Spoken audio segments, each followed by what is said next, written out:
175,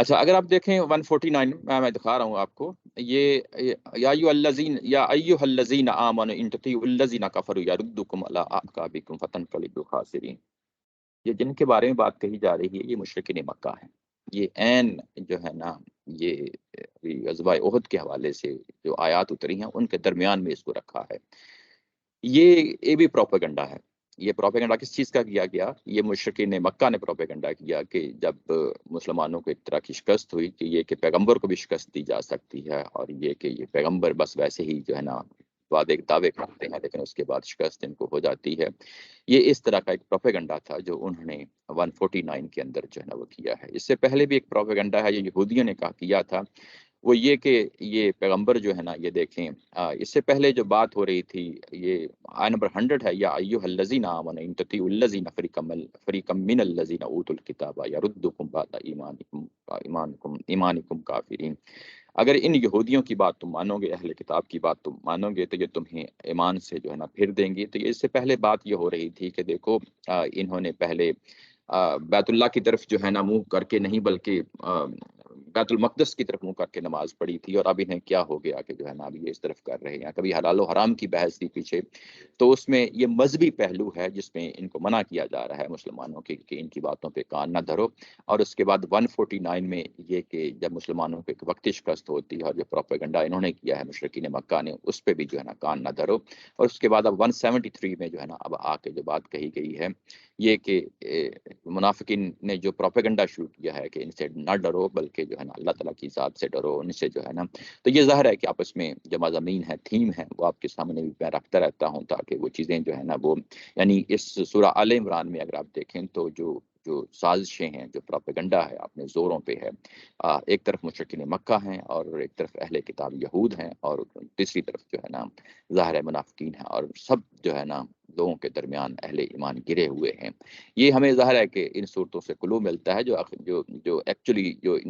ان حالات سے گزر رہے تھے، یہ انہیں معلوم ہے کہ یعنی وہ کس نوعیت کا پروپیگنڈا تھا اور کس طریقے سے جو ہے نا یہ مسلمان یہ ان ساری حالات سے گزر رہے تھے۔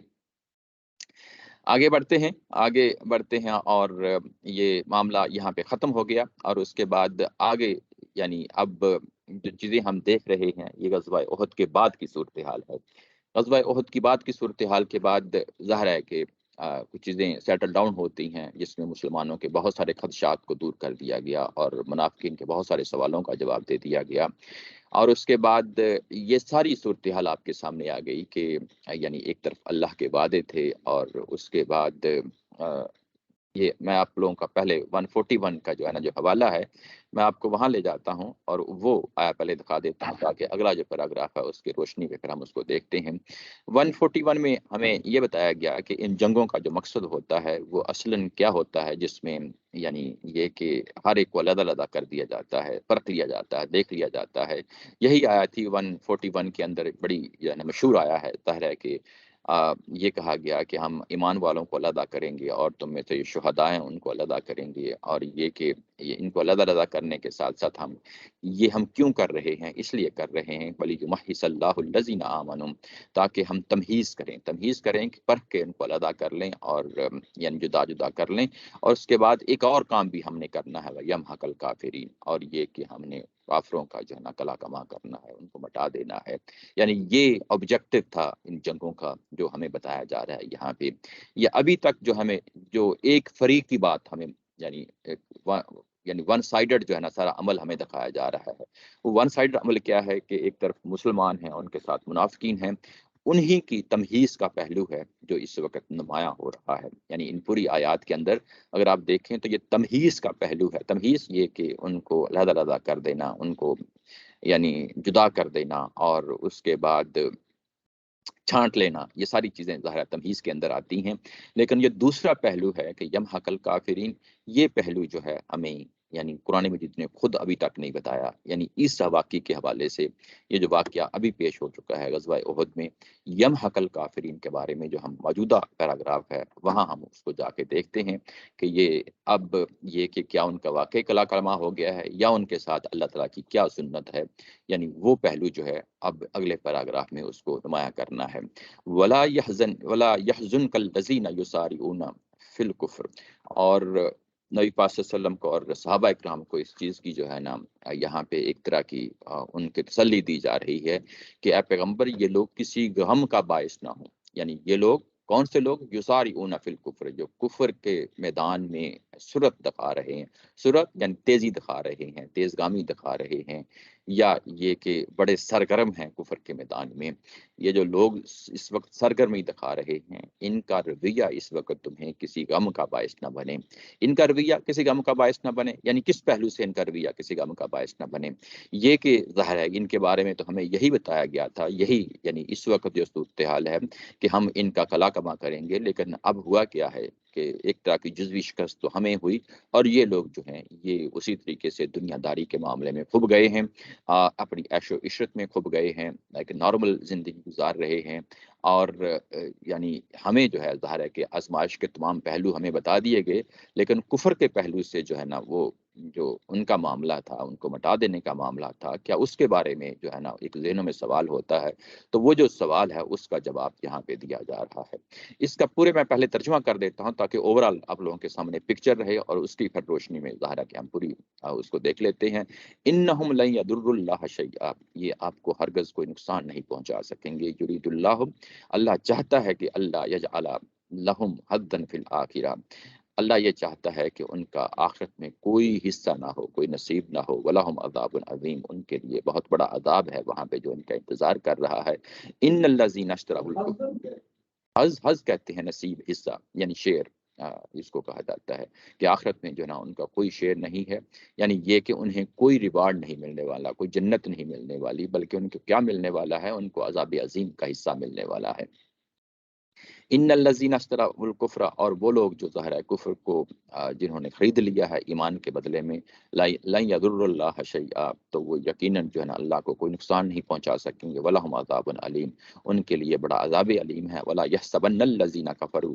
اور جو لوگ جنہوں نے کفر کیا ہے وہ یہ گمان نہ کریں، انما نملی لہم، کہ ہم ان کو مہلت دے رہے ہیں، خیر لانفسہم، یہ گمان نہ کریں کہ یہ جو مہلت ہم دے رہے ہیں یہ ان کے لیے اچھا ہے۔ انما نبلی لہم، ہم ان کو مہلت دے رہے ہیں، لیزدادوا، تاکہ وہ زیادہ کر لیں، کس چیز کو زیادہ کر لیں؟ اسمن، اپنے گناہ کو زیادہ کر لیں، اپنے گناہوں کو زیادہ کر لیں، ولہم عذاب مہین، اور ان کے لیے عذاب مہین ہے۔ یہاں پہ جو اصل جو ہے ایک مہلت دی جا رہی ہے، اب یہ مہلت جو دی جا رہی ہے اس کے لیے لفظ نملی آیا ہے۔ نملی وہی لفظ ہے جس کو ہم املا کہتے ہیں۔ املا کے دو معنی ہوتے ہیں، املا کا ایک معنی ڈکٹیشن ہوتا ہے اور ایک معنی جو ہے مہلت دینا ہوتا ہے۔ جس کا معنی ڈکٹیشن ہوتا ہے یہ اردو زبان میں بھی آ گیا ہے، لیکن جو دوسرا معنی ہے مہلت دینا، یہ اردو زبان میں استعمال نہیں ہوتا۔ تو نملی کا ایک معنی ظاہر ہے یہاں پہ مہلت دینا ہے۔ مہلت دینا یعنی اب یہاں پہ ایک اور قانون کا حوالہ ہے اس پورے پیراگراف کے اندر، یعنی جس کو ہم قانون امحال کہتے ہیں یا قانون استدراج کہتے ہیں۔ یہ دونوں ٹیکنیکل ٹرمز ہیں، یہ قرآن مجید کی اپنی ٹرمز ہیں، جس طرح ہم تطہیر کا لفظ بولتے ہیں ایسے ہی ہم استدراج اور امحال کا لفظ بولتے ہیں۔ امحال یہ مہلت سے ہے، استدراج بھی وہی ہوتا ہے، یعنی گریجولی اس طرف لے کے جانا۔ استدراج کا مطلب ہوتا ہے سیڑھی بے سیڑھی، ایک سیڑھی کے جو ہوتے ہیں نا، یعنی سیڑھی کے جو ڈنڈے ہوتے ہیں اس کے اوپر چڑھتے چڑھتے آپ آگے بڑھتے چلے جاتے ہیں، تو اس کو استدراج کہا جاتا ہے۔ تو استدراج یا امحال یہ دونوں ایک ہی چیزیں ہیں، یعنی یہ قانون امحال ہوتا ہے۔ یہ کیا ہوتا ہے قانون امحال؟ ابھی تک ہم جو کچھ پڑھتے آ رہے ہیں یہ قانون تطہیر ہے، یعنی آزمائش کے اندر جو اللہ کی آزمائش ہے اس کے اندر تطہیر کا پہلو ہے، جس میں بھی ظاہر ہے کہ گریجولی یہ سارے معاملات آگے بڑھ رہے ہوتے ہیں۔ اور اسی قانون آزمائش کے اندر جو دوسرا فریق ہے، یعنی دوسرا فریق کون سا ہوتا ہے؟ وہ کفار کا ہوتا ہے۔ ان کے ساتھ کیا معاملہ ہوتا ہے؟ ان کو ساتھ امحال کا معاملہ ہوتا ہے، ان کو مہلت دی جاتی ہے۔ مہلت دینے کا کیا فائدہ ہوتا ہے؟ اس کے یعنی دو پہلو ہوتے ہیں۔ ایک یہ ہوتا ہے کہ ان میں سے وہ لوگ جو واقعی غور و فکر کرنے والے ہوتے ہیں وہ غور و فکر کرتے ہیں اور وہ رجوع کر لیتے ہیں، واپس آ جاتے ہیں، لوٹ آتے ہیں، اسلام قبول کر لیتے ہیں۔ قانون امحال کا ایک یہ پہلو ہوتا ہے۔ قانون امحال کا ایک دوسرا پہلو یہ ہوتا ہے کہ وہ جو لوگ ہیں جو اناد پہ کھڑے ہو جاتے ہیں، دشمنی پہ کھڑے ہو جاتے ہیں، اور اس کے بعد کوئی ہدایت قبول کرنا نہیں چاہتے، اور وہ ہر طرح کے گناہ جو ہے نا، یعنی سرکشی، بغاوت، اللہ اور اللہ کے رسول سے بغاوت، وہ کسی طرح جو ہے نا بات کو سننے کے لیے تیار نہیں ہوتے، تو وہ جو قانون ہدایت و ضلالت ہے وہ بھی اپنی جگہ ظاہر ہے وہ کام کر رہا ہوتا ہے۔ قانون ہدایت و ضلالت یہ ہوتا ہے کہ ظاہر ہے کہ ایک بندہ اگر نہیں لوٹتا، سرکشی پہ سرکشی کرتا چلا جاتا ہے، تو اللہ تعالیٰ کی ذات پھر جو ہے نا اس کو گمراہیوں کے ہاتھ میں دے دیتی ہے، شیطان کے ہاتھ میں دے دیتی ہے۔ تو یہاں پہ یہ دوسرا پہلو ہے، اس کو نمایاں کرنا دراصل مقصود ہے۔ دوسرا پہلو یہ کہ قانون امہال میں یہ لوگ جو ہیں اپنا پیالہ بھر لیں، اپنا پیالہ بھر لیں، یعنی کہ ان کو مواقع دیے جاتے ہیں، ان کو ٹائم دیا جاتا ہے تاکہ وہ جو اس جگہ پہ آ جائیں جس جگہ پہ انہیں دنیا کے اندر پھر جو ہے نا عذاب دے دیا جائے۔ یعنی اللہ تعالیٰ کی ذات یہ نہیں کرتی کہ کسی نے کوئی جرم کیا ہے، کسی نے کوئی غلطی کی ہے تو اس کو فوری پکڑ لے۔ جو کافر بھی لوگ ہوتے ہیں، جو رسول کی اناد اور دشمنی میں کھڑے ہو جاتے ہیں، ان کو بھی مہلت دی جاتی ہے، ان کو بھی ٹائم دیا جاتا ہے، ان کو بھی غور و فکر کا جو ہے نا موقع دیا جاتا ہے۔ جب وہ اپنا پیالہ، اپنا پیمانہ جو ہے نا بھر لیتے ہیں، یعنی اس قدر بھر لیتے ہیں کہ اناد اور دشمنی پہ کھڑے ہو جاتے ہیں، تو پھر کسی لمحے جا کے جو ہے نا ان کا کلا کما کر دیا جاتا ہے۔ یعنی یہ جو پیچھے کہا تھا نا کہ ہم کافروں کو مٹا دیتے ہیں، تو وہ مٹانے کا ہرگز یہ مطلب نہیں ہوتا کہ یوں ہی کافر نے کوئی حرکت کی اور اس کے بعد ہم نے اس کو مٹا دیا، ہم اس کو بھی مہلت دیتے ہیں۔ یہاں پہ مہلت کا جو قانون ہے، جی جی جو لوگ کہتے ہیں ہمارے پاکستان میں جیسے کوئی گار کیا اس کو اوپر بھی مار دو نہیں، اللہ تعالیٰ کی ذات جو ہے نا ایسا نہیں ہے۔ یعنی یہ کہ اللہ تعالیٰ کی ذات جو ہے نا مہلت دیتی ہے، یعنی دنیا کے اندر بھی جب قیامت برپا ہوتی ہے تو وہاں پہ بھی مہلت دیتی ہے، اور ظاہر ہے جب کل کو قیامت میں بھی جو ہے نا جب یہ معاملہ ہوگا تو پوری زندگی کی آپ کو مہلت ملی ہوئی تھی، آپ کو غور و فکر کرنے کا جو ہے نا ٹائم دیا ہوا تھا، اور اس مہلت کے اندر ظاہر ہے کہ انسانوں نے سوچنا ہوتا ہے، غور و فکر کرنا ہوتا ہے اور کسی نتیجے پہ پہنچنا ہوتا ہے۔ اگر وہاں پہ سرکشی پہ کوئی کھڑا ہو جاتا ہے تو ظاہر ہے کہ اسی کے لیے سزا ہوتی ہے۔ تو یہاں پہ یہ کہا گیا کہ تمہیں یہ غم نہ دے، تمہیں جو ہے نا حزن و ملال کا شکار نہیں ہونا چاہیے کہ ان کو وقتی طور پہ اگر پتہ ہو گئی ہے اور ان کی جو ہے نا دوڑ دھوپ جو ہے نا تمہیں جو ہے نا وہ اس وقت یعنی تمہیں غمگین کیے جا رہی ہے۔ دوڑ دھوپ یہ کہ وہ نارمل زندگی گزار رہے ہیں، وہ خوشی کی زندگی گزار رہے ہیں، اور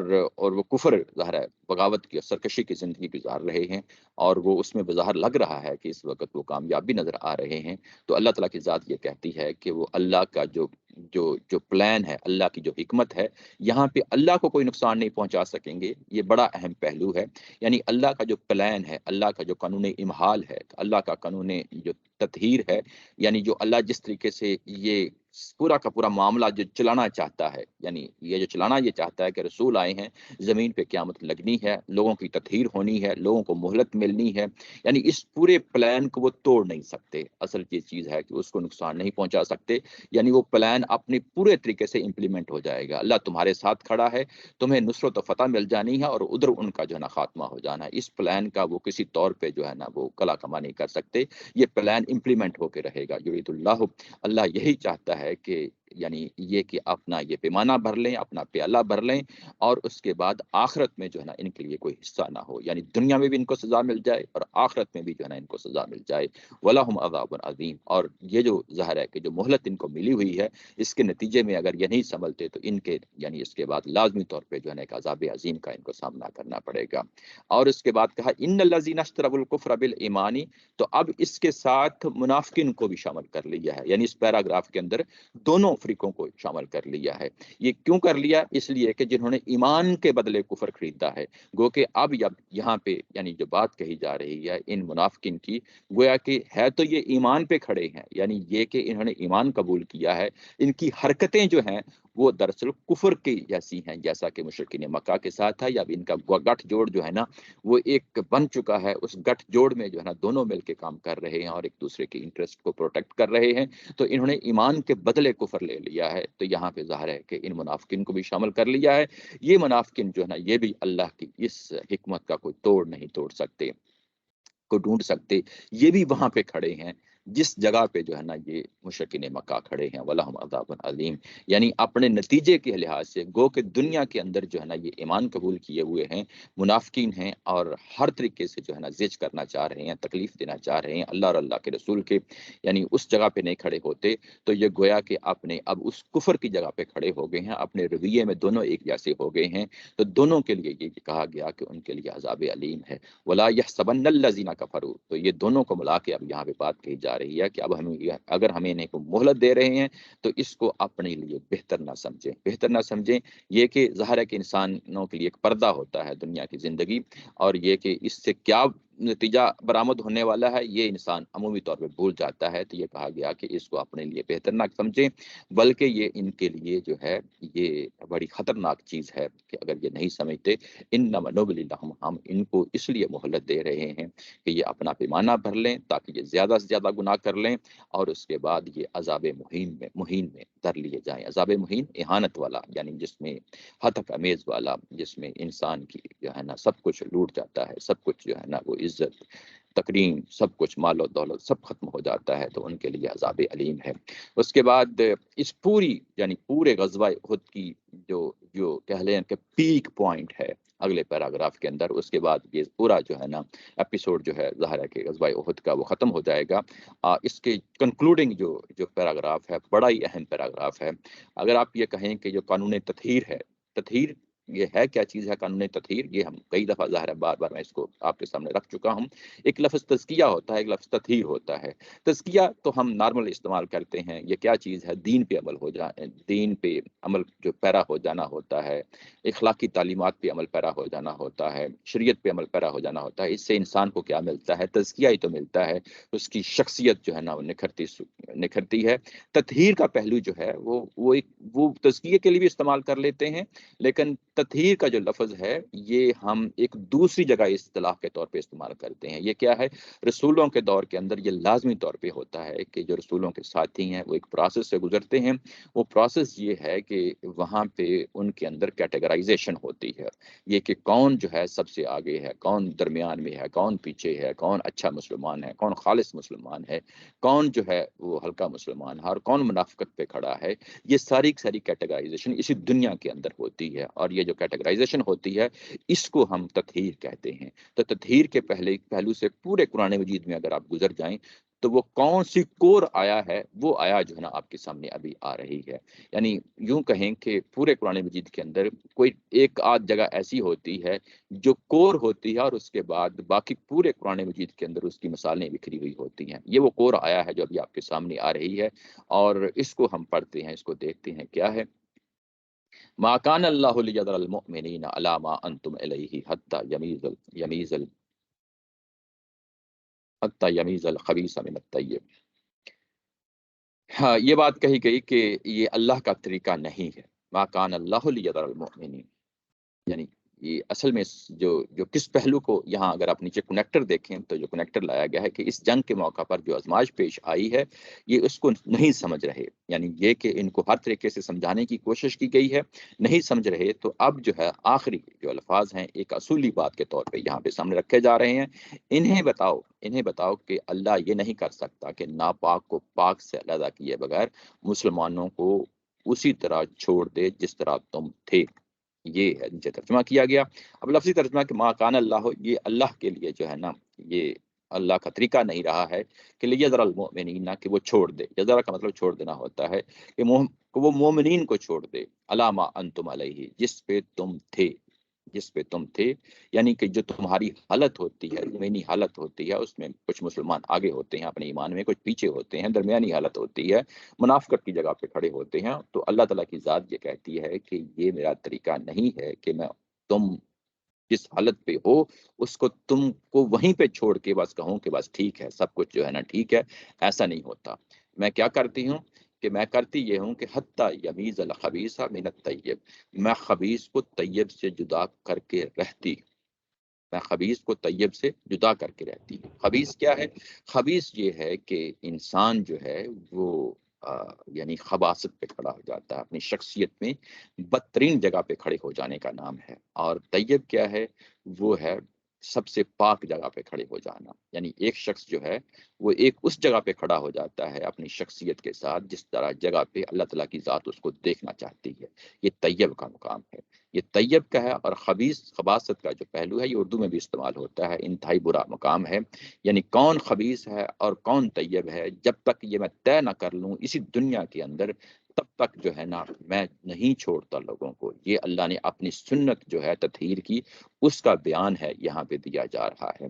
اچھا، اس کے بارے میں اب یہ سوال پیدا ہوتا ہے کہ کیا یہ پھر جنگیں ضروری ہیں؟ اس کا جواب دیا ہے آگے، وما کان اللہ لیطلعکم علی الغیب، اللہ یہ بھی کر سکتا تھا کہ تم سب کو انفرادی طور پہ بتا دیتا کہ یہ مسلمان سب سے آگے ہے، یہ درمیان میں ہے، یہ پیچھے ہے، یہ منافق ہے، یعنی یہ طیب ہے اور یہ خبیث ہے، یہ تم سب کو مطلع کر دیتا، یعنی انفرادی طور پہ لوگوں کو بتا دیتا۔ تو اللہ تعالیٰ کی ذات نے یہ کہا کہ نہیں، یہ میرا طریقہ نہیں ہے، یہ میری سنت نہیں ہے، میں ایسا نہیں کرتا۔ یعنی یہ کہ میں انسانوں کے درمیان لوگوں کو دلوں کے اندر یہ بات نہیں ڈال دیتا کہ کون خبیث ہے، کون طیب ہے، کون خالص ہے، کون ناخالص ہے، کون جو ہے نا پیور ہے، کون روا ہے، کون جو ہے یعنی بری جگہ پہ کھڑا ہے، کون اچھی جگہ پہ کھڑا ہے، میں تمہیں انفرادی طور پہ اس کی اطلاع نہیں دیا کرتا ہوتا۔ یہ اللہ تعالیٰ کی ذات نے اپنی سنت کا جو ہے نا اظہار کیا ہے کہ میں کیا کرتا ہوتا ہوں۔ اس کے لیے پھر آگے کہا ہے کہ جو میرا دوسرا طریقہ ہے، ایک طریقہ تو ابھی بتایا کہ میں لوگوں کو انفرادی طور پہ بتا دوں کہ کون منافق ہے اور کون جو ہے نا صحیح مسلمان ہے، میں ایسا نہیں کرتا۔ یہ اللہ تعالیٰ کی ذات نے یہاں پہ اس کو نگیٹ کیا ہے، اور جو کرتا ہے اس کے لیے کہا ہے کہ وَلَكِنَّ اللَّهَ يَجْتَبِي مِن رُسُلِهِ، اور یہ کہ میں کیا کرتا ہوں، میں یہ کرتا ہوں کہ میں پہلے رسولوں میں سے ایک رسول کو انتخاب کرتا ہوں، ولیکن اللہ یجتبی من رسولہ، میں رسولوں میں سے ایک رسول کا انتخاب کرتا ہوں۔ یہاں پہ رسول کا لفظ لایا گیا ہے، یعنی یہ جو رسول کا لفظ لایا گیا ہے اس کا مطلب یہ ہے کہ یہ سنت پھر تمام رسولوں کے ساتھ خاص ہے، یہ صرف اس وقت کے رسول کے ساتھ خاص نہیں ہے کہ میں رسولوں میں سے ایک رسول کو جو ہے نا میں چنتا ہوں۔ اب ظاہر ہے کہ بے شمار رسول آئے ہیں اور یہ سنت تمام رسولوں کے ساتھ ظاہر ہے یہ ان کے ساتھ جاری ساری رہی ہے، اور میں یشاء، یعنی یہ میرا انتخاب ہوتا ہے کہ میں نے کس قوم میں کس جگہ پہ کس رسول کا جو ہے نا انتخاب کرنا ہے،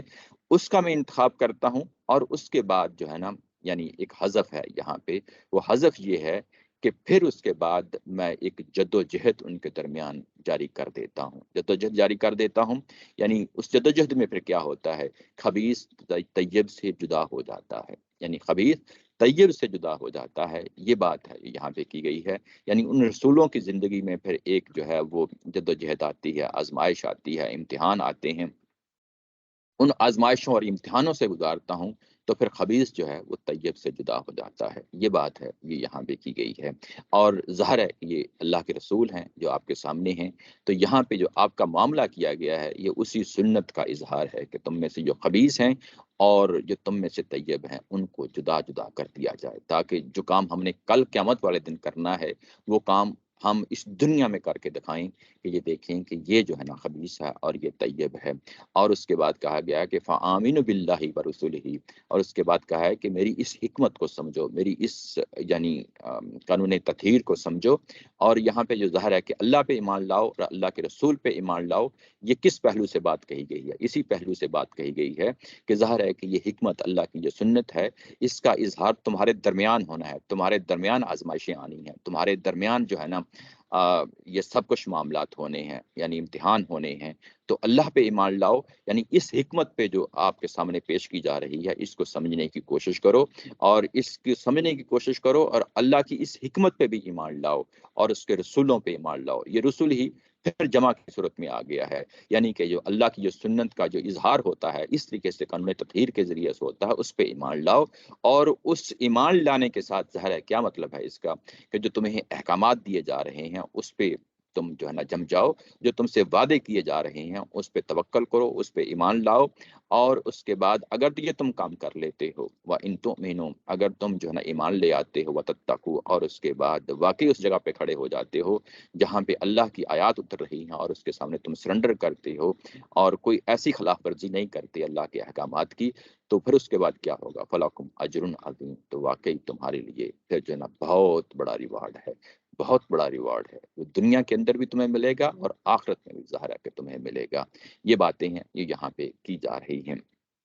اس کے ساتھ ظاہر ہے کہ کچھ اور چیزیں ہیں، پیچھے میں نے آیات کے حوالے بھی لکھے ہیں، میں تھوڑا سا آپ لوگوں کو اس کا بھی ساتھ ساتھ ٹچ دیتا چلتا ہوں۔ یہاں پہ جو خبیث اور طیب کو جدا جدا کرنا ہے، یہ اب آپ کے سامنے اللہ کی جو قانون تطہیر ہے واضح طور پہ سامنے آ گئی، یعنی یہ تمام جو ہے امتحان، یہ آزمائشیں کیوں پیش آتی ہیں رسولوں کے دور میں، اس کو یہاں اصولی طور پہ ظاہر بیان کر دیا گیا ہے۔ اب یہ بیان کر دیا گیا تو ہم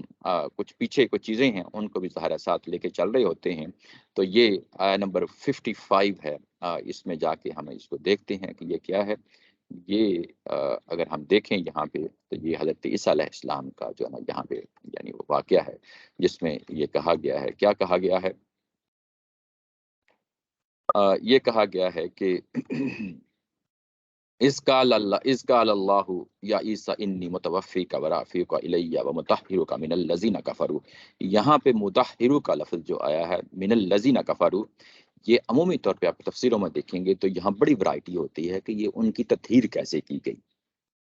ان کی تطہیر کیسے کی گئی۔ تو اب ہمارے سامنے قانون تطہیر آ گیا ہے، اب آپ کو واضح ہو گیا ہے کہ یہ اللہ کے رسول کی بھی تطہیر کی جاتی ہے اس پورے پروسیس کے درمیان، اللہ کے رسول کے ساتھیوں کی بھی تطہیر کی جاتی ہے۔ تو جب یہ کہا گیا کہ مطہرک من الذین کفروا، تو مطلب یہ ہے کہ اب وہ موقع آ گیا ہے کہ جس میں ہم چھانٹ کے علیحدہ کر دیں، تمہیں عیسیٰ علیہ السلام کو بتایا جا رہا ہے کہ جس میں فیصلہ کن طریقے سے بتا دیں کہ تم اس طہارت کے مقام پہ کھڑے ہو گئے ہو، تم اس تمہیز کے مقام پہ کھڑے ہو گئے ہو، کہ تم واقعی اس جگہ پہ کھڑے ہو گئے ہو، کیونکہ ظاہر ہے کہ یہاں پہ ان کے ساتھ خاص معاملہ کیا جا رہا تھا عیسیٰ علیہ السلام کے ساتھ، ان کے ساتھیوں نے سٹل ابھی جو ہے نا ٹائم کچھ دیکھنا تھا، تو یہ رسول کو علیحدہ کر دیا گیا۔ یہ سارے امکانات ہوتے ہیں کہ بعض اوقات رسول کی تطہیر اور رسول کے ساتھیوں کی تطہیر ایک ہی وقت میں ہوتی ہے، یا حضرت نوح علیہ السلام کا واقعہ ہے، ان کو جو ہے نا کشتی میں بٹھا لیا گیا ہے، ان سب کی تطہیر ایک ہی لمحے میں ہوئی ہے، ایک ہی لمحے میں ہوئی ہے، ان کو جدا کر لیا گیا ہے، علیحدہ کر لیا گیا ہے، اپنے کافروں سے جدا کر لیا گیا ہے۔ یہی معاملہ شعیب علیہ السلام کی قوم کے ساتھ ہوا، یہی معاملہ موسیٰ علیہ السلام کے جو مخاطبین تھے ان کے ساتھ ہوا، یہی معاملہ جو ہے نا یہ لوط علیہ السلام کی جو ہے نا قوم کے ساتھ ہوا، کہ وہاں ان کے ساتھی جو ہیں وہ ان کے ساتھ ہی ان کی تطہیر ہوتی ہے۔ تو عیسیٰ علیہ السلام کی تطہیر کا جو معاملہ ہے ظاہر ہے کہ انفرادی طور پہ یہاں پہ ہو رہا ہے، تو اس لیے یہاں پہ اس کو نمایاں طور پہ یہ بیان کیا گیا کہ مطہرک من الذین کفروا، اور یہ بتا دیا گیا کہ تطہیر کن سے کرنی ہے، تمہیں کافروں سے جدا کرنا ہے، اور یہ وہ بات ہے۔ لیکن جو باقی لوگوں کی تطہیر ہے اس کو ظاہر ہے کہ آگے بتایا گیا ہے کہ وجاعل الذین اتبعوک فوق الذین کفروا الی یوم القیامہ۔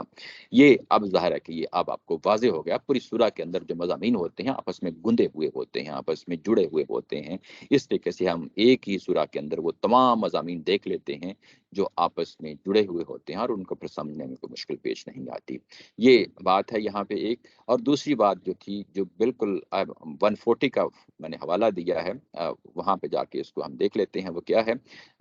140 میں اگر آپ جا کے دیکھیں تو وہاں پہ یہی کہا گیا تھا کہ وَلِيَعْلَمَ اللَّهُ الَّذِينَ آمَنُوا وَيَتَّخِذَ مِنكُمْ شُهَدَاءَ واللہ لا يحب الظالمین۔ یہ 140 ہے، اور 141 بھی اسی سے متعلقہ ہے، وَلِيُمَحِّصَ اللَّهُ الَّذِينَ آمَنُوا وَيَمْحَقَ الْكَافِرِينَ۔ یہ جو آیات ہیں تمہیز کی آیات کہ ہم دونوں کو علیحدہ علیحدہ کرتے ہیں، اور ایمان کے اندر بھی جو ہے نا ظاہر منافقین کو علیحدہ کرتے ہیں اور خالص مسلمانوں کو علیحدہ کرتے ہیں، یہ اس پورے واقعے کے شروع کا جو ہے نا یہ بتایا گیا تھا، بالکل انٹروڈکشن بتایا گیا، ابھی آغاز نہیں ہوا غزوہ احد کا، اور اس کے بعد جب اس پورے واقعے کو بیان کر دیا گیا تو وہ سیم وہی مضمون آپ کے سامنے آ جاتا ہے۔ تو یہ بھی جو ہے نا قرآن مجید کا اسلوب آپ کے سامنے رہنا چاہیے کہ جو بات شروع میں بیان کی ہوتی ہے وہی بات جو ہے وہ آخر میں جا کے اس کو ایک دوسرے رنگ میں جو ہے نا اس کو بیان کر دیا جاتا ہے۔ اس طریقے سے یہ پورا غزوہ احد کا جو واقعہ ہے آپ لوگوں کے سامنے جو ہے نا وہ آ گیا ہے۔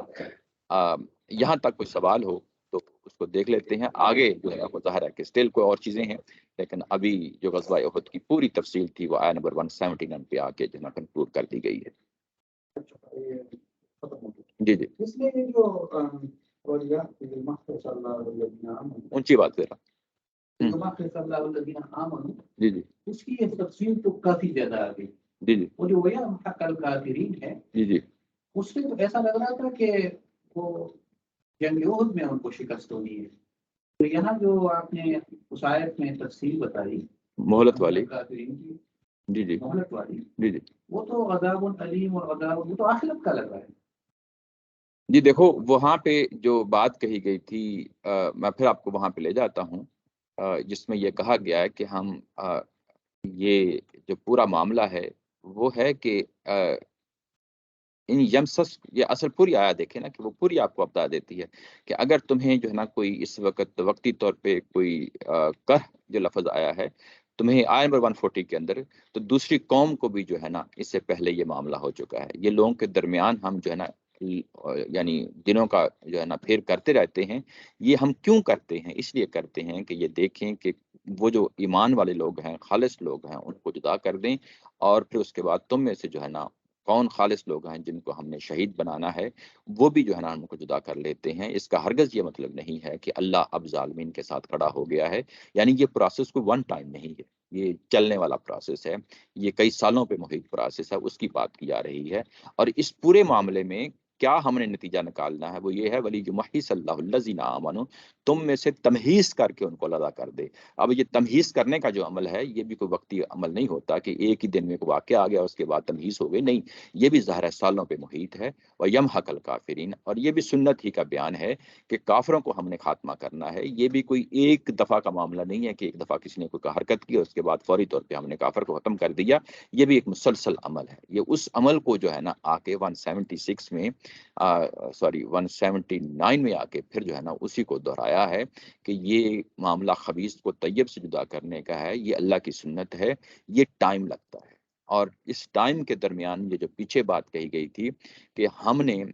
یعنی مہلت دے رہے ہیں، تو جب مہلت دے رہے ہیں تو مہلت کا ایک نتیجہ نکلنا ہے۔ وہ نتیجہ کیا نکلنا ہے کہ انما النملی لہم لیزدادوا، تاکہ وہ اپنے گناہ جو ہے نا بڑھا کر جو کر رہے ہیں اس میں اضافہ کر لیں۔ اب یہ اضافہ کرنے کا عمل کوئی ون ٹائم نہیں ہے، یہ ظاہر ہے کہ کئی سالوں کئی مہینوں پہ محیط ہوگا، اور جس میں مسلسل جو ہے نا یہ سرکشیاں کرتے جائیں گے، گناہوں سے اپنے پیمانے برتے جائیں گے، اور جب یہ ایک آخری مرحلہ آ جائے گا جس میں یہ اس عذاب میں دھر لیے جائیں گے، وَلَهُمْ عَذَابٌ علیم، ان کے لیے ایک عذاب علیم ہے، اس میں دھر لیے جائیں گے۔ یعنی یہ کوئی ایسی چیز نہیں ہے کہ یہ ایک ہی لمحے میں تمہیز ہو گئی اور ایک ہی لمحے میں جو ہے نا ہم ان کو مہلت دے دی اور اس کے بعد ان کو خاتمہ کر دیا، یعنی کافروں کا خاتمہ اور کلا کما کر دیا۔ یہ بات واضح ہو گئی؟ یعنی یہ معاملہ اس طرح کا معاملہ نہیں ہے کہ یہ کوئی ون ٹائم ہے، یہ بھی ظاہر ہے کہ یہ انما نملی لہم لیزدادوا، یہ چیز بتا رہی ہے کہ یہ اپنے پیمانے کو بھر لیں، اس گناہوں کے ساتھ بھر لیں، اور اس کے بعد جب پیمانہ یعنی وہ بھر جائے اس کے بعد ہم ان کو پکڑیں، اور پھر پکڑنے کے بعد ان کو عذاب علیم دیں۔ یہ بات ہے جو دونوں پہلوؤں کے ساتھ یہ کی گئی ہے۔ یہاں پہ دیکھیں ایک ایوولوشنری پروسیس ہے، یعنی اللہ تعالیٰ کی ذات کا پوری کائنات کے اندر جو سسٹم چلا ہوا ہے اس کے مطابقت رکھتا ہے۔ یعنی کوئی پودا لگاتے ہیں تو ایک دن میں جو ہے نا پودا نہیں لگ جاتا، اگ جاتا ہے۔ کوئی جو جاڑ جنکار ہوتا ہے وہ ایک ہی دن میں جو ہے نا زمین خراب نہیں کر دیتی۔ قوموں کے اندر جو اخلاقی زوال آتا ہے وہ ایک ہی دن میں اخلاقی زوال نہیں آ جاتا، ہر جگہ ایوولوشن ہوتا ہے۔ تو یہاں پہ بھی ایوولوشن آپ کو وہ نظر آ رہا ہے، ایک ترتیب ہے، ایک تسلسل ہے جس میں چیزیں جو ہے نا آگے بڑھ رہی ہیں، اور ایک نتیجے پہ آ کے وہ چیز جو ہے نا جب اخلاقی بگاڑ اس حد تک پہنچ جاتا ہے یعنی رسولوں کے دور میں، تو ظاہر ہے کہ ان کا پھر کلا کما کر دیا جاتا ہے۔ یہ بات ہے جس کو یہاں پہ نمایاں کی جا رہی ہے۔ بات واضح ہو گئی؟ اچھا، یہ جو رسول کے ساتھیوں کے ساتھ یہ سب کچھ ہو رہا ہے، جی جی،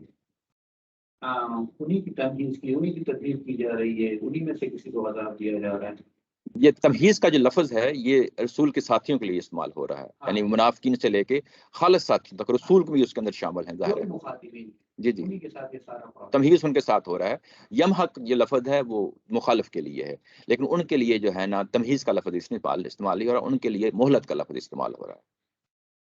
ٹھیک ہے، تمیز کے اندر شامل ہے، یعنی آپ کہنے تو کہہ لیں، لیکن اللہ تعالیٰ کی ذات نے جو ہے ان کو جدا اس رکھا کے ہے، لیے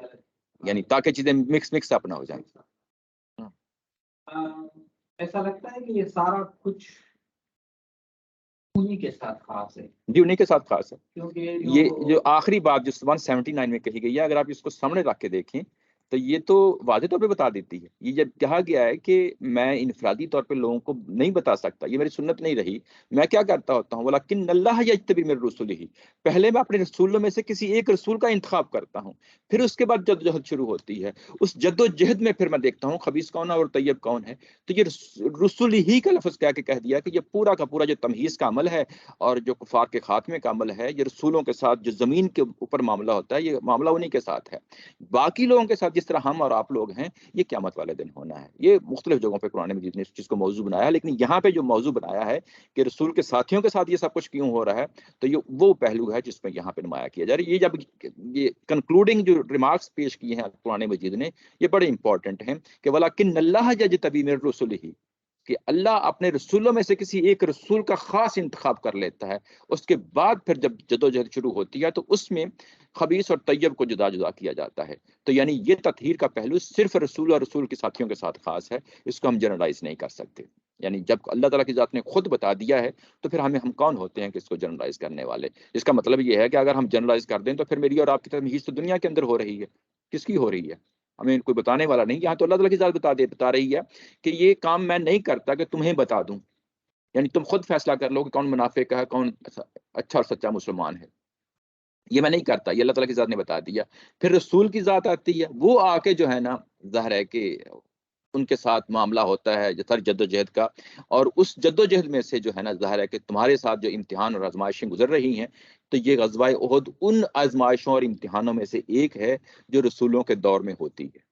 یہ بات ہے یہاں پہ کہی گئی ہے. اور اس چیز پہ ایمان لاؤ، اس چیز پہ ایمان لاؤ، یعنی یہ جو سنت، جو تطہیر کی سنت ہے، اس پہ ایمان لاؤ. یہ بات ہے جو کہیں کہی گئی ہے. ایمان تو ظاہر ہے کہ بڑا وسیع ٹرم ہے، اور اس طرح یہ تقوی جو ہے بڑی وسیع ٹرم ہے. جہاں پہ جو یہ ایمان اور تقوی کا تقاضا آتا ہے تو ہم اس آیت میں رکھ کے اس کو دیکھ رہے ہوتے ہیں کہ یہ کس ایمان کا یہ نہ بات ہو رہی ہے. وہ پورے ایمان ہی کی بات ہو رہی ہے، لیکن اس ایمان میں سے بھی کسی خاص پہلو کی بات ہو رہی ہے. وہ پہلو یہ ہے کہ اللہ کی جو سنت ہے، اللہ کی جو حکمت ہے تطہیر کی، اس پہ ایمان لاؤ. یعنی ان آزمائشوں اور امتحانوں سے تم نے گزرنا ہے، اور پھر تمہاری جو ہے نا تمہیز ہونی ہے، تطہیر ہونی ہے. اس چیز کو مانو اور اس کے سامنے سرنڈر کرو. یہ بات ہے جو یہاں پہ کہی جا رہی ہے. تو یہ جو پوری تفصیل کی ہے، جی جی اس کانٹیکس کی بات کرو، جی جی اس میں تو صرف وہ اسٹارٹ میں جملہ کہا گیا ہے 3000 فرشتوں کی مدد آئے گی. جی جی وہ ایسا لگتا ہے کہ جیسے جنگ احد سے پہلے بتایا گیا ہے. جی جی ٹھیک ہے، صحیح. تو پھر اس کے بعد لوگوں نے ریئیکٹ کیا ہے، کچھ نے اچھا کیا، کچھ نے برا کیا، اس میں تنقید بھی ہو گئی. جی جی یہ ساری بحث جس کو ہم سیکھ رہے ہیں اس وقت، جی جی یہ تو جنگ کے بعد ہوئی ہے. جی جی اس کا مطلب ہے کہ صحابہ کو یہ ساری ڈیٹیل معلوم نہیں تھی یا معلوم پہلے تھی، سے؟ معلوم تھی. اس لیے کہ سورہ بقرہ کے اندر یہ بتا دیا گیا تھا کہ تمہیں بہت جو ہے نا آزمائشیں آنی ہیں، تمہارے امتحان ہونے ہیں. سورہ بقرہ میں یہ پہلے ایسا نہیں ہے، قرآن مجید پہلے بتا دیتا ہے ہر چیز کے بارے میں. لیکن ہوتا یہ ہے کہ اب انسانوں کے ساتھ یہ پرابلم ہے کہ گو کہ پہلے بتا بھی دیا جائے، جب پریکٹیکلی آپ کے ساتھ ہو جاتی ہے، آپ گزر جاتے ہیں، تو اس کے بعد مطمئن نہیں آپ ہوتے. یہ منافقین کا معاملہ یہی بن چکا ہے کہ مطمئن نہیں ہو رہے تھے. اور میرا خیال ہے پھر اس میں وہ جو آپ نے جملہ استعمال کیا ایوولوشن کا، جی وہ بڑی اہمیت اختیار کر جاتا ہے کہ یہ اس کا حصہ ہی اگلے فیز کا جی جی یہ ایک سبق ہے. ہاں اگلے اچھا، اس کے بعد ابھی مزید آیات آئیں گی، اس میں کہا جائے گا کہ ابھی یہ آزمائش ختم نہیں ہوئی تمہاری، بھی اسٹل آگے مزید آزمائشیں آنی ہیں. یعنی اس کے بعد بھی جو ہے نا اسٹیٹمنٹ ابھی کو فل سٹاپ نہیں لگ گیا. اچھا، یہ جو یہاں لفظ استعمال کیا عربی کا ولا يحسبن الذين كفروا، جی جی اس میں انما نملی لهم نکال کے تو یہ خیر الانفسهم اس کے ساتھ ہے، جو جملے کو سمجھنے کی کوشش کرتا ہوں. جی جی یہ ان کے ساتھ ہے. یہ دیکھیں، یہ جو کہا نا ولا يحسبن الذين كفروا انما نملی لهم، یہ اس کے ساتھ متعلقہ نہیں ہوتا. تم گمان نہ کرو، یہ اصل میں ولا يحسبن الذين كفروا لهم خير لانفسهم،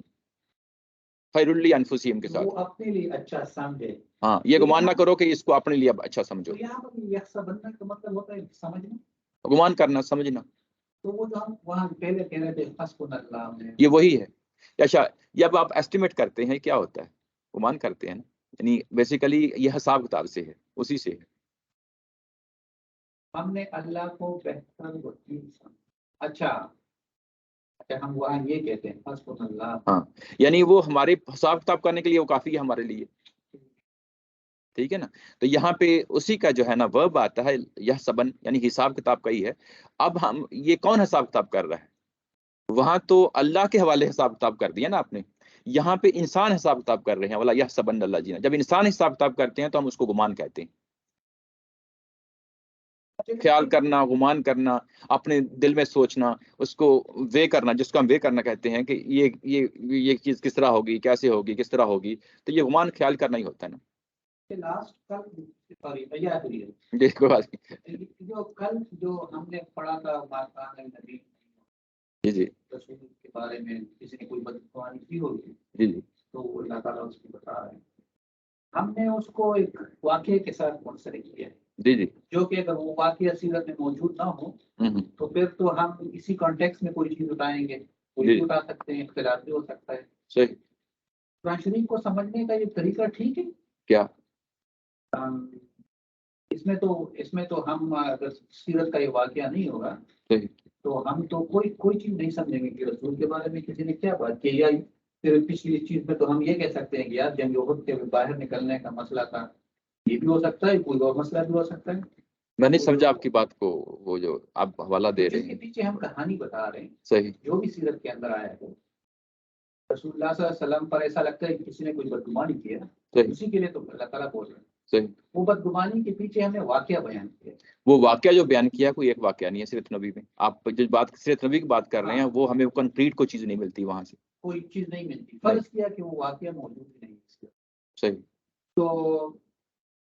ہم کہاں کھڑے ہوتے ہیں؟ ہم قرآن مجید جو کچھ کہہ رہا ہے ہم وہ حرف آخر ہے ہمارے لیے۔ ہم کیا کہیں گے کہ یہ کوئی چیز ہوئی ہوگی، ہمیں نہیں معلوم اس کی نہیں، وہ جو چیز بیان ہوئی ہے قرآن نے خود بیان کر دی ہے۔ وہ کیسے؟ وہ تو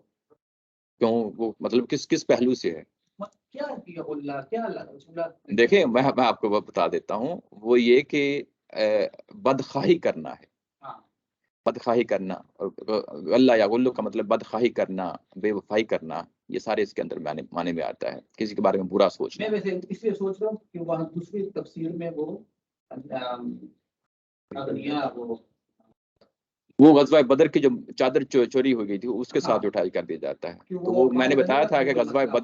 بدر کا جو معاملہ ہے، کیونکہ غزوہ احد کی بات ہو رہی ہے، غزوہ بدر کو ہم زیر بحث نہیں لا سکتے، اس لیے غیر متوقع چیز ہے۔ میری بات سمجھ رہے ہیں نا؟ یہاں تو مال غنیمت کی بات ہو رہی، نہیں مال غنیمت کی بات بھی نہیں ہو رہی، ہاں نہیں مال غنیمت دوسری تفسیر میں ہے جی، وہ مولانا مودودی صاحب نے جو نا مال غنیمت کو اس کو لے لیا، لیکن مال غنیمت کی یہاں بات نہیں ہو رہی، پورے واقعے میں آپ پڑھ جائیں کہیں بھی مال غنیمت کی تقسیم کی بات ہی نہیں ہوئی، تو اس لیے وہ واقعہ جو ہے کہ اس کو مال غنیمت کے ساتھ جا کے اٹیچ کر دینا وہ بھی مناسب نہیں ہے۔ وہ یہاں ایک ہی بات فٹ ہوتی ہے اس میں، وہ بات یہی ہے کہ انہوں نے بے وفائی کی۔ بے وفائی یہ کی کہ ہم سے کہا گیا کہ مدینہ کے اندر جو ہے نا لڑو، اور یہ خود جو ہے نا باہر آ کے لڑنا شروع کر دیا۔ تو ہمارے ساتھ جو بات ہوئی تھی، بات یہی یعنی اس کو اپنے انداز میں جو ہے نا پیش کر رہے ہیں کہ انہوں نے باہر لا کے ہمیں جو ہے نا ہماری بدخواہی کی ہے، ہمارے ساتھ جو ہے نا بے وفائی کی ہے، ہمارا جو ہے نا برا سوچا ہے کہ ہم یعنی ایک ڈکٹیٹرشپ کے انداز میں اپنے ساتھیوں کو لے کے میدان احد میں لے آئے اور یہاں آ کے بروا دیا۔ یہ بدخواہی ہے، یہ بے وفائی ہے، یعنی جس کو وہ اس انداز سے وہ دیکھ رہے ہیں۔ اچھا 3-4 واقعات تھے، تو اس کو سلیکٹ کرنے کا طریقہ یہ ہے کہ ہم کون سا یہاں فٹ ہو سکتا ہے کانٹیکسٹ؟ نہیں یہ فٹ ہونے کی بات نہیں، واقعات کو دیکھ کے فٹ نہیں کرتے ہم، یہ بھی ذہن سے نکال کے ساتھ جی ہم کرتے یہ ہیں کہ یہ بات کئی دفعہ جو ہے نا ظاہر ہے میں بھی اس کو دہرا چکا ہوں کہ ہم قرآن مجید تک پہنچنے کے لیے ہم وہ تمام چیزیں جو ہے نا دیکھتے ہیں۔ وہ کیا چیزیں ہیں؟ سیرت نبی ہے، احادیث ہیں، تاریخ ہے، یہ تمام چیزیں دیکھتے ہیں، یعنی کولیکٹیولی سب چیزوں کو دیکھتے ہیں، اور اس کے بعد جب ہم قرآن پڑھنے بیٹھتے ہیں تو پھر ہم جو ہے نا یہ نہیں کر رہے ہوتے کہ جو تاریخ میں لکھا ہے، جو سیرت نبی کتابوں میں لکھا ہے، جو احادیث میں لکھا ہے اس کی روشنی میں دیکھ رہے ہیں، ایسا نہیں ہوتا۔ ہم ٹیکسٹ دیکھتے ہیں قرآن مجید کا، وہ کیا کہتا ہے، اس ٹیکسٹ کے مطابق اگر کوئی سیرت نبی میں چیز آ جاتی ہے، حدیث میں چیز آ جاتی ہے تو ویل اینڈ گڈ، پھر ہم اس کو پیش کر دیتے ہیں کہ ہاں ٹھیک ہے یہ اس کے ساتھ چیز کھڑی ہے۔ اصل جو حاکمیت ہے وہ ٹیکسٹ کی حاکمیت ہے، وہ اس کو نہیں بولنا چاہیے، یہ امپورٹنٹ چیز ہے۔ یعنی وہ واقعات انڈیویجول بھلے وہ کتنے مرضی ہوں، وہ کتنے ہی اتھینٹک کیوں نہ ہوں، وہ پھر بھی جو ہے نا اتھینٹک قرآن مجید کے ساتھ سامنے نہیں آ سکتے، یعنی ان کی حیثیت ثانوی ہوتی ہے۔ اس کو آپ فٹ نوٹ کہہ لیں، آپ فٹ نوٹ کہہ لیں، فٹ نوٹ جو ہے وہ اصل ٹیکسٹ کا جو ہے نا ریپلیسمنٹ نہیں ہوتی، ٹھیک ہے نا، یہ چیز واضح ہو گئی۔ اب آگے جو اگلا پیراگراف ہے اس کو دیکھ لیتے ہیں، اگلا وہ کیا ہے؟ اچھا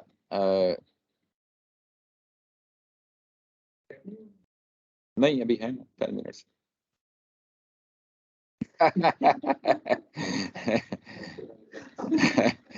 چلیں جتنا ہوتا ہے، میں ضروری نہیں ہوتا کہ پورا پیراگراف ہو جائے۔ جی اس میں اگر آپ دیکھیں تو یہ کیا چیز ہے، وَلَا يَحْسَبَنَّ الَّذِينَ يَبْخَلُونَ بِمَا آتَاهُمُ اللَّهُ مِنْ فَضْلِهِ هُوَ خَيْرٌ لَّهُمْ۔ یہاں پہ اب جو اگلا ٹاپک ہے وہ ہے انفاق فی سبیل اللہ کا۔ انفاق فی سبیل اللہ جو ہے نا وہ یہی غزوہ احد کے درمیان آیت نمبر 130 اور 136 میں جو ہے نا وہ آ چکا ہے۔ غزوہ احد ہی کے جو ہے نا اس سارے کیس کے اندر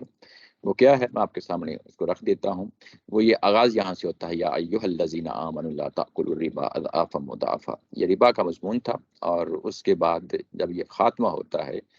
تو یہ کہا گیا کہ الذین ینفقون فی السراء والضراء والکاظمین الغیظ والعافین عن الناس، یہ اصل میں انفاق فی سبیل اللہ کا مضمون ہے۔ انفاق فی سبیل اللہ کا جو مضمون ہے، اگر سورہ بقر اور سورہ آل عمران کو سامنے رکھیں تو یہ واضح طور پہ سامنے آ جاتا ہے کہ یہ دو پہلوؤں سے جو ہے نا انفاق کا تقاضا کیا جا رہا ہے۔ ایک یہ پہلو یہ کہ جنگیں ہو رہی ہیں، اس میں جو ہے نا اپنا مال لگاؤ، اپنا جو ہے نا اللہ کے راستے میں دو، ایک یہ چیز ہے۔ اور دوسرا یہ کہ تمہارے معاشرے کے اندر غریب ہیں، غربا ہیں، مساکین ہیں، یتیم ہیں، تمہارے اپنے اعزاء و اقربا ہیں جن کو ضرورت ہے پیسوں کی، تم اس کے لیے اللہ کے راستے میں خرچ کرو۔ اور اللہ کے راستے میں خرچ کرو یعنی اس کے اندر وہ سارے یعنی وہ پہلو آ جاتے ہیں انفاق فی سبیل اللہ کے اندر۔ تو یہاں پہ ظاہر ہے کہ وہ کون سا انفاق ہے، یہ جنگوں کے حوالے سے انفاق ہے، اس کی بات کہی جا رہی ہے۔ جب اتنے شد و مت سے جو ہے نا یہ کہا گیا کہ انفاق کرو انفاق کرو، اس ظاہر غزوہ احد کے درمیان میں روک کے یہ بات کہی گئی کہ انفاق کرو، تو انفاق جو ہے وہ ظاہر ہے کہ یہاں پہ بہت اہمیت اختیار کر جاتا ہے۔ اب اس پہ بھی ان منافقین نے اپنا ریئیکشن شو کیا ہے۔ یہ ریئیکشن جو ہے وہ اس پیراگراف میں آتا ہے، وَلَا يَحْسَبَنَّ الَّذِينَ يَبْخَلُونَ بِمَا آتَاهُمُ اللَّهُ مِنْ فَضْلِهِ، تو ان کے بارے میں وہ مان نہ کرو جو بخل کرتے ہیں اس میں سے جو کچھ اللہ نے انہیں دیا ہے، اپنے فضل سے دیا ہے، وہ ان کے لیے اچھا ہے۔ ہوا خیر اللہم، یہ ان کے لیے اچھا ہے، یہ گمان نہ کریں، یعنی یہ بخل کرنا ان کے لیے اچھا ہے۔ جو کچھ اللہ نے دیا ہے، اللہ نے جو کچھ دیا ہے، ظاہر ہے کہ یہ کوئی اس کا استحقاق نہیں رکھتے تھے، اللہ نے محض اپنے فضل سے دیا ہے۔ اللہ اپنے مال و دولت کا جو تقسیم ہے دنیا کے اندر وہ اپنے فضل سے کرتا ہے، وہ اس بنیاد پہ نہیں کرتا کہ کس کے پاس کتنی اسکل ہے، کتنا جو ہے نا وہ عقل مند ہے، اس بنیاد پہ نہیں ہوتا۔ بہت سے لوگ جن کے پاس بہت اسکل ہوتی ہے، بہت عقل ہوتی ہے، اس کے باوجود خالی ہاتھ رہتے ہیں، لیکن یہ کہ اللہ جو ہے نا وہ دیتا ہے، وہ مسلمان ہو یا غیر مسلم ہو، قطع نظر اس چیز کے، یہ اللہ دیتا ہے۔ اور اس میں پھر جو ہے نا بخل کرنے کا مطلب یہ کہ جو انفاق فی سبیل اللہ کی پکار اس وقت پکارا جا رہا ہے اس میں بخل کر رہے ہیں۔ بخل کا جو ہے نا جب بھی معنی آتا ہے تو ہمارے ہاں ایک ذہن میں یہ تصویر آ جاتی ہے کہ یعنی ایک شخص کے پاس پیسے ہیں اور اس کے بعد کوئی مناسب گاڑی نہیں، مناسب گھر نہیں، تو ہم کہتے ہیں کہ یہ بخیل ہے، یہ بخل سے کام لے رہا ہے۔ یہ قرآن مجید کا یہ انداز نہیں ہے۔ یہ بخل جو لفظ میں نے بولا ہے یہ اردو کا لفظ بولا ہے، یعنی جب یہ قرآن مجید میں بخل آتا ہے تو اس کا مطلب یہ ہے کہ وہ جو تقاضا کیا گیا ہے کہ انفاق کرو، وہ اس سے پیچھے مڑ جانے کو بخل کہا جا رہا ہوتا ہے، کہ آپ دنیا کی محبت میں آپ کو پیسہ اللہ کے راستے میں خرچ نہیں کرنا چاہتے، تو یہ وہ بخل ہوتا ہے جس کو قرآن جو ہے نا بخل کہہ رہا ہوتا ہے۔ تو جو لوگ بخل کر رہے ہیں وہ بخل کر رہے ہیں کہ یہ اللہ نے ان کو دیا ہے، یہ اللہ کی دی ہوئی جو ہے نا مال و دولت ہے،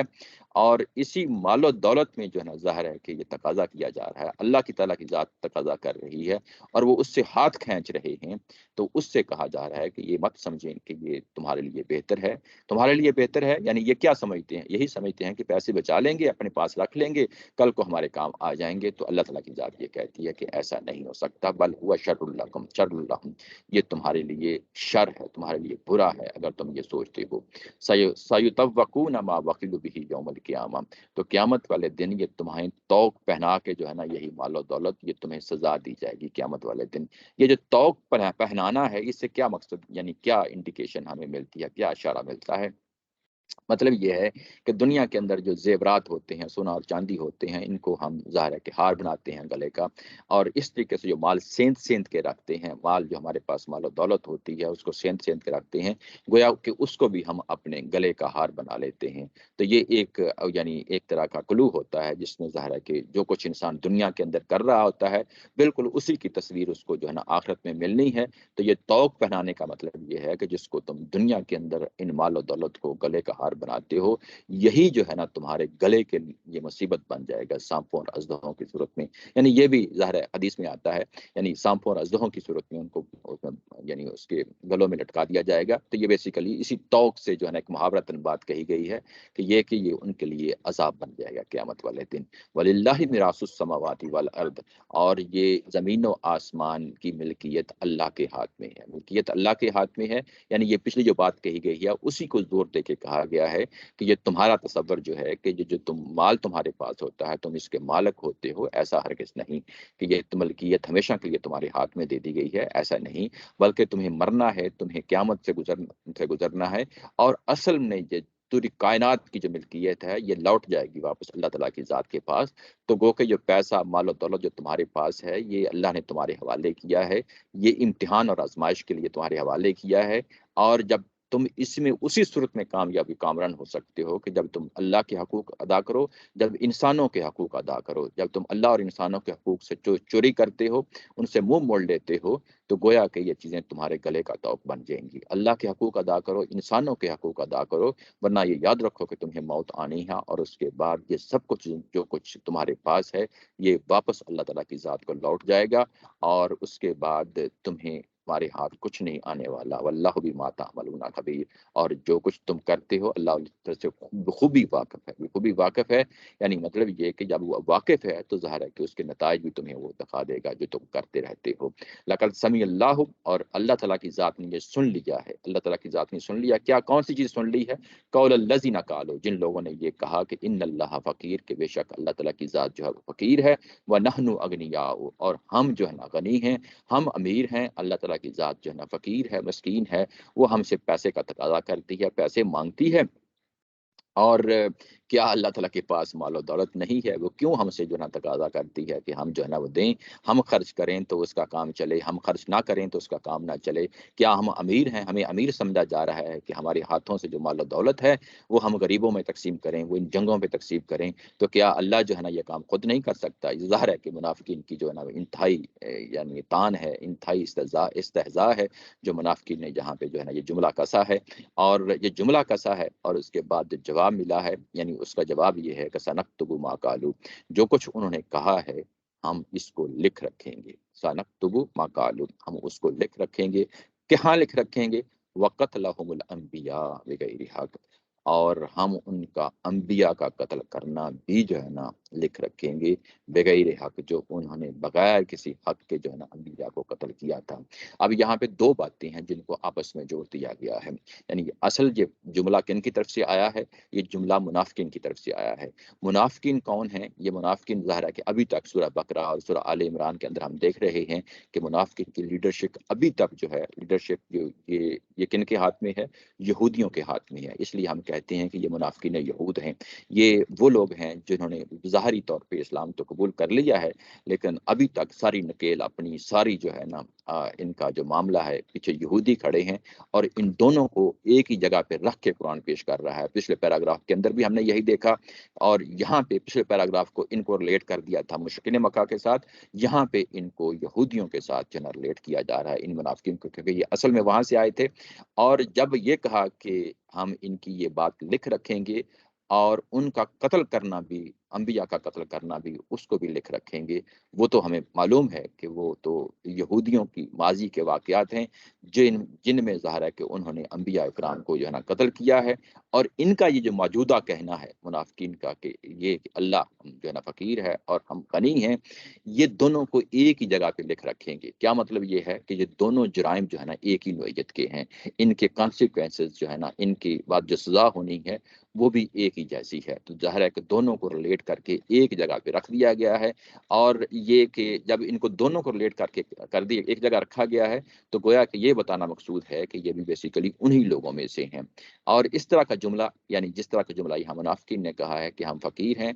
ہم جو ہے نا وہ اغنیا ہیں، غنی ہیں، امیر ہیں، اللہ فقیر ہے، اس طرح کا جملہ سورہ مائدہ میں جا کے ہم دیکھیں گے کہ یہودیوں نے بھی اللہ تعالیٰ کی ذات کے بارے میں کہا ہے ید اللہ مغلولہ، کہ اللہ تعالیٰ کے ہاتھ بندھے ہوئے ہیں. یعنی کہ وہ ڈسٹریبیوٹ نہیں کرتا، وہ لوگوں کے درمیان تقسیم نہیں کرتا. یعنی وہاں پہ بھی یہودی، اور یہاں پہ جو ہے ظاہر ہے کہ منافقین، یہ منافقین ظاہر ہے یہود سے آئے ہیں. تو دونوں ایک ہی طرح کے مطابق ان کے دل بھی ہو گئے ہیں، ان کے رویے بھی ہو گئے ہیں، اور ان کی سزا کو ہم اسی رجسٹر میں لکھ رکھیں گے جس رجسٹر کے اندر انہوں نے انبیاء اکرام کا جو ہے نا قتل کیا ہے. دونوں کی سزاؤں کو جو ہے نا ایک جگہ پہ، دونوں کو جرائم کو ایک جگہ پہ بیان کر دیا. وَنَقُولُ، اور ہم جو ہے نا، ہم یہ اس دن جس دن قیامت برپا ہوگی، ہم ان واقعات کو بھول نہیں جائیں گے. ہم ان کو یہ کہیں گے ذوقوا عذاب الحریق، اب تم اس دہکتی ہوئی عذاب کا جو ہے نا مزہ چکھو. قیامت والے دن جو عذاب ہے اس کی بات ہو رہی ہے. ذالک بما قدمت ایدیکم،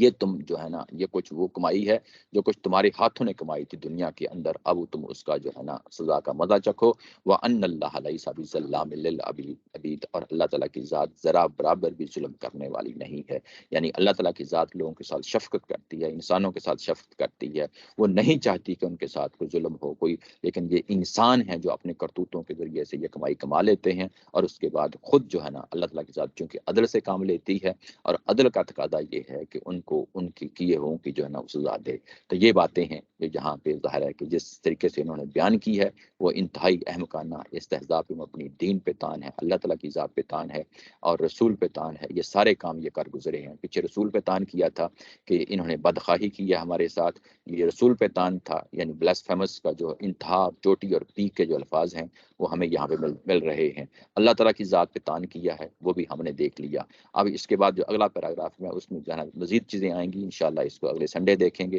آج کے حوالے سے کوئی سوال ہو تو اس کو ہم دیکھ لیتے ہیں۔ وآخر دعوانا ان الحمد للہ رب العالمین۔